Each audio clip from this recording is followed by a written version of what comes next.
Hello, my name's Bev and I'm the author of the book Please Eat, A Mother's Struggle to Free Her Teenage Son from Anorexia, which describes our family's battle with the deadly eating disorder, anorexia nervosa, which my teenage son Ben developed back in 2009 when he was just 15 years old.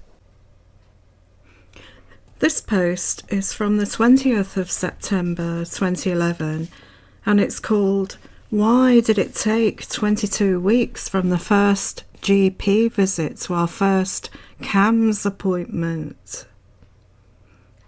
In the world of spiralling rapidly downhill with anorexia, 22 weeks is a heck of a long time.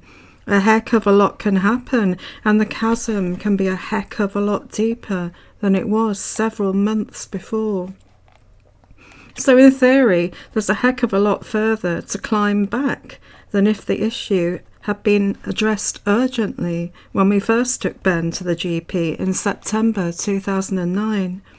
And meanwhile, we, who were completely ignorant about anything to do with eating disorders, hadn't a clue what to do, or even if we could do anything to prevent our son jet propelling himself into a physical and emotional hell.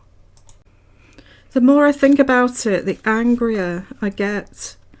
Here in the UK, everyone, except the super wealthy that can afford it, is forced to opt for state-funded NHS treatment, even though some of us do have medical insurance. We did at the time. It often excludes mental health issues, or, like ours, it covers you for something like a measly £500 a year. That wouldn't even buy you 3 sessions with many UK-based private psychiatric professionals. And being the NHS, there is usually a lengthy waiting list, unless you're fast-tracked through the system because the GP believes you have something potentially life-threatening. Hang on a minute though, don't eating disorders have the highest mortality rate of all psychiatric illnesses? Didn't I read somewhere that 1 in 5 people actually die as a result of their eating disorder? Don't these facts alone qualify it for a teeny-weeny bit of an emergency in a medical professional's eyes? I don't doubt that in some areas across the UK and the world, this is indeed the case. Teenagers are whisked off to hospital or treatment urgently, and they do say that early intervention can lead to early recovery. But we had a triple problem. First, the local NHS waiting list for eating disorder treatment was, I was told, around 18 to 22 weeks.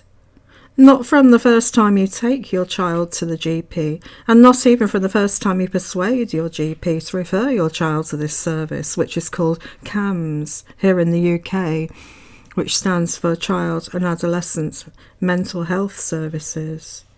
With us, the waiting time didn't even start once CAMS acknowledged receipt of the referral. It started once they wrote back to us to tell us that, yes, we'd been accepted for the waiting list. With us, this letter came in late November 2009, over 2 months from our first GP visit. I estimated we wouldn't be starting treatment until Easter. Secondly, Ben's BMI wasn't dangerously low. Certainly, we as parents were painfully aware that he'd lost 1/4 of his body weight in 3 months, but the GP only had our word for it. Here in the UK, children don't undergo regular medical or weight checks like they do in other countries like the States. If this had been the case, then maybe our GP would have heard the alarm bells ringing out loud and clear and acted then and there, especially as I was describing a textbook case of eating disorder style behaviour, compulsions, rituals and mood. And thirdly, Ben had the disadvantage of being a boy. And hey, surely it's girls that get eating disorders, not boys. After all, skinny boys aren't unusual. Skinny girls with all the associated behaviours, etc., maybe warrant closer scrutiny, but surely not boys. Anyway, whatever the reasons why it took so long for Ben to be referred for treatment, the fact remains that it took several return visits to the GP before anything was done. And even then, we were only referred to CAMHS at my insistence.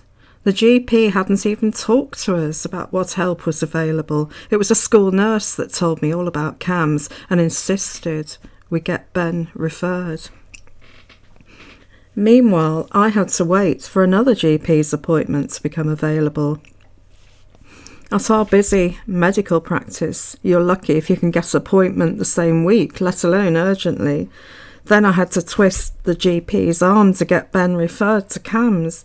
I had to make a nuisance of myself to get the referral my gut instincts cried out was essential if we were to put the brakes on this hellish decline. In late January 2010, we got a letter from CAMHS with our first appointment date, the 16th of February.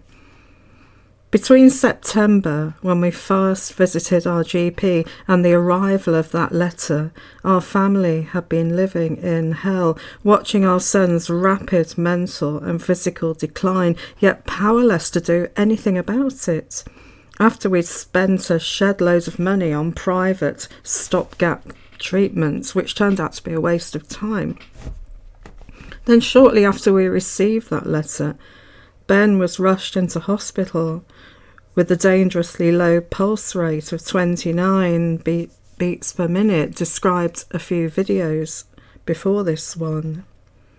The next day, I fought tooth and nail to get him an earlier CAMHS appointment, and I succeeded. By the end of the week, 22 weeks since I first took Ben to the GP, he was sitting in front of a couple of eating disorder professionals, and the treatment had finally begun. And that's the end of that blog post. That was a hideous period. There was so much that we were going through, and it wasn't just the fact that our son was disappearing in front of our eyes and skyrocketing forward into a terrible eating disorder. It was the fact that we knew nothing about eating disorders, and especially parents of boys, we never ever, it never even hit our radar that our son could be developing an eating disorder, because to all intents and purposes we assumed it was only girls who got eating disorders. So it took us quite a while to recognise the warning signs, which had actually been getting gradually worse and worse throughout the spring of 2009, and especially over the summer of 2009. And another thing is, when you're with your child all the time, you don't notice marked changes that other people who maybe haven't seen them for a while notice.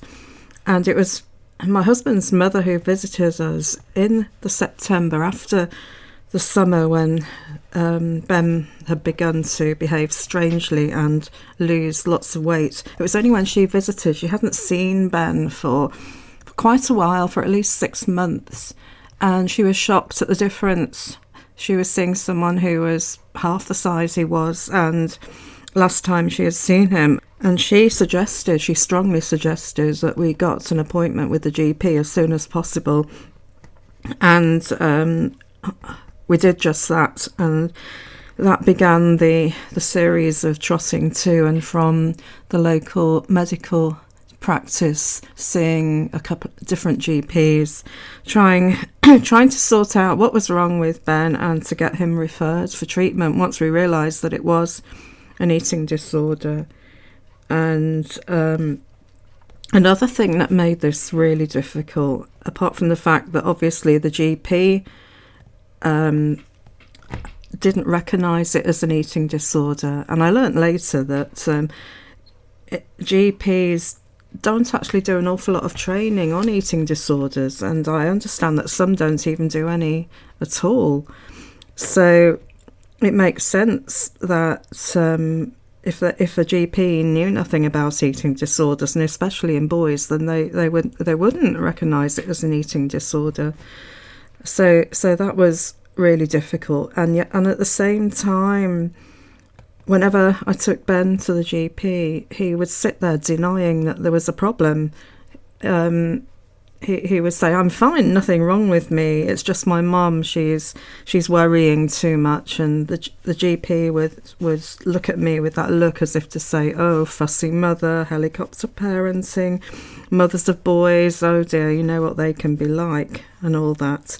So we had a whole load of problems. And meanwhile, because the penny had dropped that Ben was developing an eating disorder, I had to go through this massive, gigantuan learning curve all about eating disorders and also about the various treatment models available. But yeah, that is my explanation of the terrible time we had back then and all the things that were going on and the absolute stress of it all. I can't even begin to say how stressful this was for all the reasons I've just described. But anyway, thank you for listening. You'll find a link below to my blog, and you'll also find a link to my website where you can download free PDFs of my blog, and also a link to Amazon where you can buy a copy of my book.